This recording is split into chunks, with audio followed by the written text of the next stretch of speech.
இரண்டாவதாக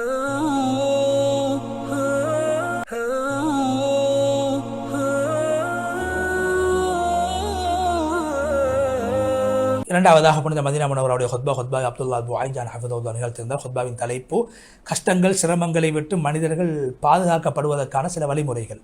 சோதனைகளை விட்டு வெளியே வர வேண்டுமாக இருந்தால் என்ன விடயங்களை செய்ய வேண்டும் என்ற தலைப்பில் ஹுத்பா அமைந்திருந்தது. அல்லாஹ்வை புகழ்ந்து நபி ஸல்லல்லாஹு அலைஹி வஸல்லம் சொல்லி தக்வாவை வலியுறுத்தியதன் பின்பு அல்லாஹ்வுடைய அடியார்களே, மனிதனுடைய இயல்பு மாறக்கூடியதாக இருக்கிற, நிலைமைகள் மாறக்கூடியதாக இருக்கிறது. சந்தோஷம், கவலை, இன்பம், துன்பம், சஞ்சலம் என்று, இலகு, சிரமம் என்று மனித வாழ்க்கை எல்லா விடயங்களும் இருக்கிறது.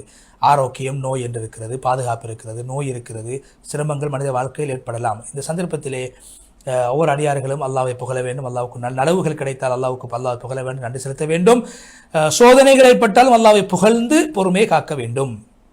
யா அல்லாஹ், உனக்கு எல்லா புகழும், உன்னுடைய முடிவை நாங்கள் ஏற்றுக்கொள்கிறோம் என்று சொல்லி ஹதீப் அல்லாஹ்வுடைய அடியார்களே, நபி ஸல்லல்லாஹு அலைஹி வஸல்லம் அவர்கள் கவலையை விட்டு துன்பங்களை விட்டு அல்லாஹ் இடத்துல பாதுகாப்பு தேடியிருக்கிறார். அனஸ் ரலியல்லாஹு தஆலா சொல்கிறார், நபி ஸல்லல்லாஹு அலைஹி வஸல்லம் அவர்கள் கேட்கக்கூடிய துஆக்கள் ஒன்றுதான், அல்லாஹ் உன்னிடத்தில் கவலை துன்பங்களை விட்டும், இயலாமையை விட்டும், பலகீனத்தை விட்டும், சோம்பல்தனத்தை விட்டும், கஞ்சல் தனத்தை விட்டும், லோபித்தனத்தை விட்டும், கோழைத்தனத்தை விட்டும், கடன் மிகைத்து விடுவதை விட்டும், அடியார்கள் மற்றவர்கள் எங்கள் மீது அடந்தேறுவதை விட்டும் இடத்தில் பாதுகாப்பு தேடுகிறேன். புகாரியில் இந்த செய்தி பதிவு செய்யப்பட்டிருக்கிறது. அல்லாஹ்வுடைய அடியார்களே, கவலைகள் துன்பங்கள் என்பது அதை சொல்ல வேண்டிய அவசியம் கிடையாது. உள்ளத்தில் ஏற்படக்கூடிய நெருக்கடி, எங்களுடைய மனநிலை மாறுவது, மன அழுத்தம், இவைகள் அனைத்துமே மனிதர்கள் விரும்பாத விடயங்களாக இருக்கிறது. இவைகள் அனைத்துமே மனிதனுடைய ஆரோக்கியத்தையும் மனிதனுடைய புத்தியையும் பாதிக்கக்கூடிய விடயங்களாக இருக்கிறது. சொல்வார்கள், கவலை என்பது முதுமையின் பாதி என்று சொல்வார்கள், நோய்களுக்கு காரணம் என்று சொல்வார்கள்.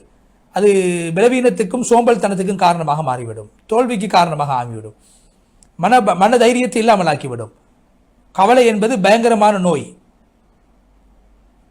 மன அழுத்தத்தை உண்டு பண்ணக்கூடியதாக இருக்கு. அதனால்தான் ஷைத்தான் அடியார்களை கவலையில் ஆழ்த்தக்கூடியவனாக இருக்கிறான், மனிதனுடைய கவலைகளை தூண்டக்கூடியவனாக இருக்கு. ஏன் குர்ஆனில் வருகிறது, ரகசியம் என்பது ஷைத்தான் இடத்திலிருந்து வரக்கூடியதாகவும் முஃமின்களை கவலையில் ஆழ்த்த வேண்டும் என்பதற்காகவும். ஆனால் அந்த ஷைத்தான்களால் அடியார்களுக்கு எந்த ஒரு தீங்கையும் விளைவிக்க முடியாது. அல்லாஹ்வுடைய நாட்டம் இல்லாமல் அல்லாஹ் மீது அடியார்கள் பாரம் சாட்ட வேண்டும். சூரா முஜாதிலா 10வது வசனம். எனவே ஷைத்தான் என்பவன் மனிதனை வழிகெடுக்கக்கூடியவனாக, கவலையுடைய விடயங்களை பக்கம் மனிதனை திசை திருப்பக்கூடியவனாக இருக்கிறான். மனிதனுடைய உள்ளத்தில் நெருக்கடிகளை உண்டு பண்ணக்கூடியவனாக, அவனுடைய சிந்தனைகளை சிதறச் செய்யக்கூடியவனாக ஷைத்தான் இருக்கிறான். மனிதனுடைய சக்தியை வல்லமை இல்லாமலாக்கக்கூடியவனாக, சந்தோஷத்தை இல்லாமலாக்கக்கூடியவனாக, தோல்வியை உண்டு பண்ணக்கூடியவனாக, மனிதனுடைய உள்ளத்திற்கு ஒரு தன்னம்பிக்கை இல்லாமலாக்கக்கூடியவனாக ஷைத்தான் எப்போதும் இருந்து கொண்டிருக்கிறான். எப்போதும் மன அழுத்தத்தை மனித உள்ளத்திலே போட்டு விடுவான். அப்போது மனிதனுடைய உள்ளத்தில் முகத்திலே சிரிப்பு இருக்க மாட்டாது, உள்ளத்தில் கவலை ஏற்பட்டுவிடும், நிராசையாகக்கூடியவனாக மனிதன் மாறிவிடுவான்.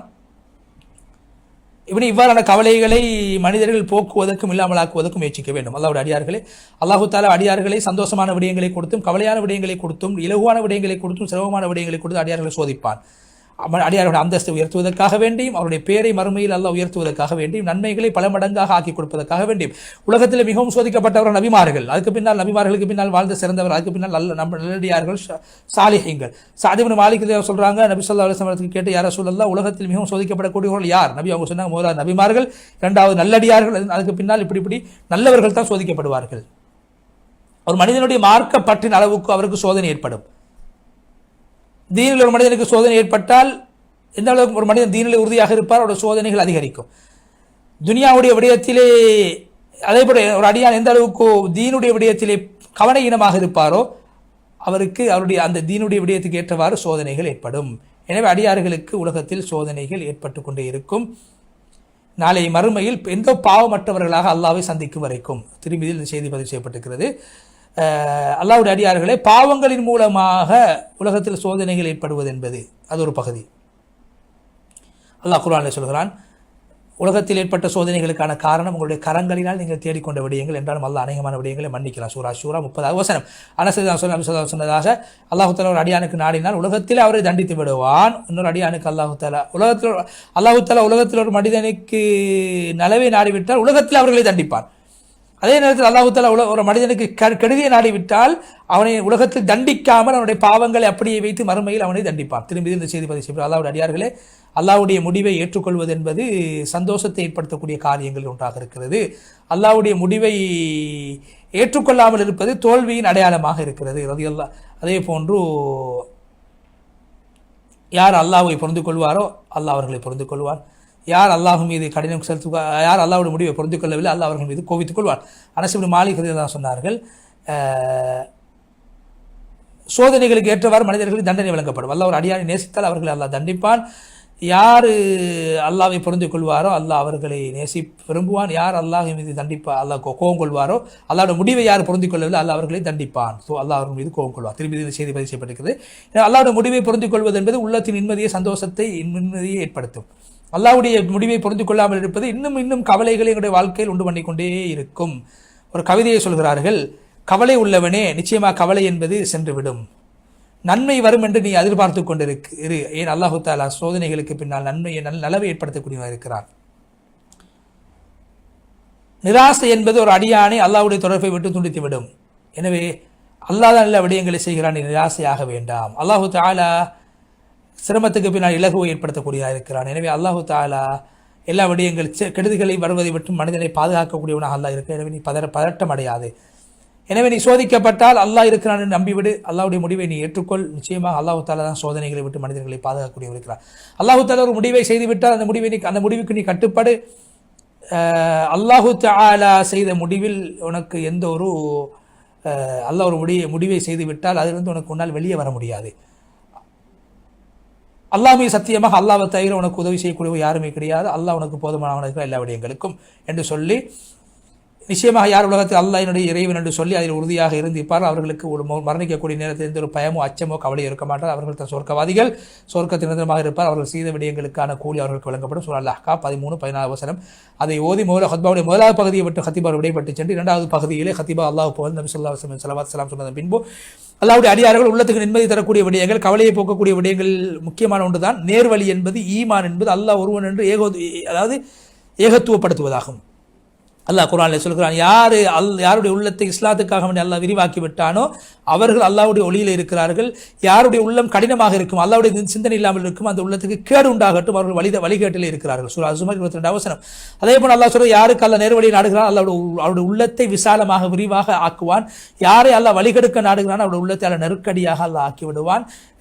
வானத்திலிருந்து ஒருவர் கீழே விழுத்தாட்டப்படுவது எப்படி அவருக்கு சிரமமோ அது போன்று இருக்கும். அல்லாஹு தாலா யார் ஈமான் கொள்ள மாட்டார்களோ அவர்களுக்கு அல்லாஹு தாலா அவ்வாறே தண்டனைகளை உண்டாக்குவான். மறுபடிய ஈமான் எந்த அளவுக்கு அதிகரிக்குமோ அந்த அளவுக்கு அவனுடைய உள்ளத்தில் நிம்மதியும் சந்தோஷமும் ராஹத்தும் உண்டாகும். அதே போன்று மனித உள்ளத்தில் நிம்மதி ஏற்படுத்தக்கூடிய விடயங்களில் ஒன்றுதான் கவலைகளை போக்கக்கூடிய விடயம் ஒன்று அல்லாஹ்வை அதிகமாக திக்ர் செய்வது, அதிகமாக குர்ஆன் ஓதுவது. அல்லாஹ் குர்ஆனில் சொல்கிற, ஈமான் கொண்டவர்களே, குர்ஆன் என்பது உங்களுக்கு உபதேசிக்கக்கூடியதாக இருக்காது, உங்களிடத்தில் வந்திருக்கிறது, அல்லாஹ் இடத்தில் உங்களுடைய உள்ளத்தில் ஏற்படக்கூடிய நோய்களுக்கு நிவாரணமாகவும் நேர்வழி காட்டக்கூடியதாகவும் முஃமின்களுக்கு ரஹ்மத்தாகவும் இந்த குர்ஆன் அருளப்பட்டிருக்கிறது. சூரா யூனுஸ் 57 வசனம். அதே போல் அல்லாஹ் சொல்கிறான், அல்லாஹ்வுடைய திக்ரி மூலமாக மனதுக்கு நிம்மதி கிடைக்கும். சூரா அர்-ரஅத் 28 வசனம். யார் என்னுடைய சிந்தனையற்று வாழ்வார்களோ அவர்களுக்கு நெருக்கடியான வாழ்வை கிடைக்கும், மறுமையில் நாங்கள் அவர்களை குருடர்களாக எழுப்புவோம். சூரா தாஹா 124 வசனம். அதே போன்று மனித உள்ளங்களுக்கு நிம்மதி கிடைக்க வேண்டுமாக இருந்தால், நிம்மதி பெற வேண்டுமாக இருந்தால் அடுத்த வழி என்னவென்று சொன்னால், ஒரு அடியான் அல்லாஹ்வோடு உரையாடுவது, அல்லாஹ் இடத்தில் துஆ செய்வது. அப்துல்லாஹ் மஸ்ஊத் சொல்றாங்க, சொன்னதாக எப்போது ஒரு அடியான் சோதனைகள் ஏற்படும் போது பின்வரக்கூடிய துவாவை ஓதுவாரோ, என்ன துவா? அல்லாஹும்ம இன்னி அப்துக இப்னு அப்திக இப்னு அமதிக என்று சொல்லக்கூடிய நீண்ட துவா. யா அல்லாஹ், நான் உன்னுடைய அடியானாக, உன்னுடைய அடியாயின் மகனாக, உன்னுடைய அடிமை பெண்ணின் மகனாக இருக்கிறேன். என்னுடைய முன்முடி உன்னுடைய கையில் இருக்கிறது. உன்னுடைய சட்டத்தை நான் பின்பற்றக்கூடியவனாக இருக்கிறேன். உன்னுடைய சட்டம் தான் உலகத்தில் நடக்கக்கூடியதாக இருக்கிறது. உன்னுடைய தீர்ப்பு நீதமானது. உன்னுடைய திருநாமங்களை கொண்டு நான் உன்னிடத்தில் கேட்கின்றேன். என்ன திருநாமத்தை நீ உனக்காக தெரிவு செய்திருக்கிறாயோ, அல்லது எந்த திருநாமத்தை உன்னுடைய வேதத்தில் நீ இறக்கியிருக்கிறாயோ, உன்னுடைய எந்த திருநாமங்களை உன்னுடைய அடியார்களுக்கு நீ கற்றுக் கொடுத்திருக்கிறாயோ, எந்த திருநாமத்தை நீ மறைத்து வைத்திருக்கிறாயோ அந்த திருநாமத்தை வைத்து உன்னிடத்தில் கேட்கின்ற யாழ் இந்த குர்ஆனை எனது உள்ளத்துக்கு நிம்மதியாகவும் எனது கவலையை போகக்கூடியதாகவும் எனது உள்ளத்துக்கு ஒளியாகவும் ஆக்கி விடுவாயாக என்று சொன்னால், நிச்சயமாக அல்லாஹ் தஆலாவுடைய உள்ளத்தில் இருக்கக்கூடிய கவலைகள் அனைத்தையும் அல்லாஹ் போக்கி விடுவார் என்று நபி ஸல்லல்லாஹு அலைஹி வஸல்லம் சொன்னாங்க. அல்லாஹ்வுடைய தூதரே, சஹாபாக்கள் கேட்டால், யார சொல்ல இந்த துவாவை நாங்கள் கட்டாயம் கற்றுக்கொள்ள வேண்டுமா? சொன்னாங்க நபி ஸல்லல்லாஹு அலைஹி வஸல்லம், நீ கட்டாயம் கற்றுக்கொள்ளுங்கள். இந்த துவாவை யாரெல்லாம் கேட்பாரோ அவர்கள் இந்த துவாவை கற்றுக்கொள்ள வேண்டும் என்று சொன்னார். அல்லாஹும்ம இன்னி அப்துக இப்னு அப்திக இப்னு அமதிக நாஸியதி பியதிக மாதின் ஃபீய ஹுக்முக் அதுலும் ஃபீய கலாஉக் அஸ்அலுக பிகுல்லி இஸ்மின் ஹுவ லக சம்மைத பிஹி நஃப்ஸக அவ் அன்ஸல்தஹு ஃபீ கிதாபிக அவ் அல்லம்தஹு அஹத மின் ஹல்கிக அவ் இஸ்தஅஸர்த பிஹி ஃபீ இல்மில் கைபி இன்தக அன் தஜஅல் குர்ஆன ரபீஅ கல்பி வ நூர ஸத்ரி வ ஜலா ஹுஸ்னி வ தஹாப ஹம்மி என்ற துவா ஓதினா எல்லா கவலையும் அல்லாஹ் இல்லாமாக்கி விடுவான். அதே போன்று நிம்மதி சந்தோஷத்தை ஏற்படுத்தக்கூடிய அடுத்த விடயம் என்னவென்று சொன்னால், சாலிஹான அமல்கள், தக்குவா, நல்ல விடயங்களை செய்வது, பிறருக்கு உபகாரம் செய்வது, சொல்லால் செயலால் உபகாரம் செய்வது மூலமாக அல்லாஹ் நிம்மதி சந்தோஷத்தை எங்கள் உள்ளத்தில் அல்ல ஏற்படுத்துவார். யார் சாலிஹான அமல் ஆண்களோ பெண்களோ செய்வார்களோ அவர்களை ஈமான் கொண்ட நிலைமை செய்தால் நிச்சயம் அல்லாஹ் அவர்களுக்கு மனமான வாழ்க்கையை கொடுப்பான். அவர்களை அல்லாஹு தஆலா நாளை மறுமையில் அல்லாஹ் அவர்களுக்கு சிறந்த கூலியை கொடுப்பான். அவர்கள் செய்ததை விட சிறந்த கூலியை கொடுப்பான். சூரா அன்-நஹல் 97 வசனம். அதே போன்று உள்ளத்துக்கு நிம்மதி ஏற்படுத்தக்கூடிய அடுத்த விடயம் அதிகமாக சுஜூத் செய்வது, தஸ்பீஹ் செய்வது. அல்லாஹ் குர்ஆனில் சொல்கிறான், நபியே காஃபிர்கள் பேசக்கூடிய விடயங்களின் மூலமாக உங்களுடைய உள்ளத்துக்கு ஏற்படக்கூடிய சஞ்சலங்கள் சிரமங்கள் என்னவென்று எனக்கு தெரியும். நீங்கள் அல்லாஹ்வை அதிகமாக தஸ்பீஹ் செய்யுங்கள், சுஜூத் செய்யுங்கள், மரணிக்கும் வரைக்கும் நீங்கள் இபாதத்தில் ஈடுபடுங்கள் என்று நபி ஸல்லல்லாஹு அலைஹி வஸல்லம் அவர்கள் பார்த்து அல்லாஹ் ஆறுதல் சொன்னான். கவலைகளும் துன்பங்களும் நிறைந்த மனிதனே, நீ தௌபா செய்து கொள், இஸ்திக்ஃபார் செய்து கொள், அல்லாஹ்வை திக்ர் செய்து கொள், அல்லாஹ்வுடைய கவலை துன்பங்களை அல்லாஹ் போக்கி விடுவான் என்று சொல்லி குர்ஆனுடைய வசனத்தை ஹதீப் அவர்கள் அல்லாஹ்விடத்தில் நீங்கள் பாதுகாப்பு தருங்க, அதிகமாக அல்லாஹ்விடத்தில் தஸ்பீஹ் செய்யுங்கள், அல்லாஹ்வை திக்ர் செய்யுங்கள், அல்லாஹ் குர்ஆனை ஓதுங்கள், அல்லாஹ் பக்கம் நெருங்குங்கள் என்று சொல்லி நீண்டதொரு துஆவை செய்து ஹதீப் அப்துல்லா அல் புஐதான் ஹஃபிதஹுல்லாஹ் முழுமையாக மதீனா முனவரோட குத்பா விட்டு விடைபெற்று சென்று அடுத்ததாக நேர்களுக்கு நாங்கள் புனித மஸ்ஜிதுல் அக்ஸாவுடைய குத்பாவை முடிப்பதற்கு இருக்கின்றோம். அதற்கு முன்னால் ஒரு இடைவேளை.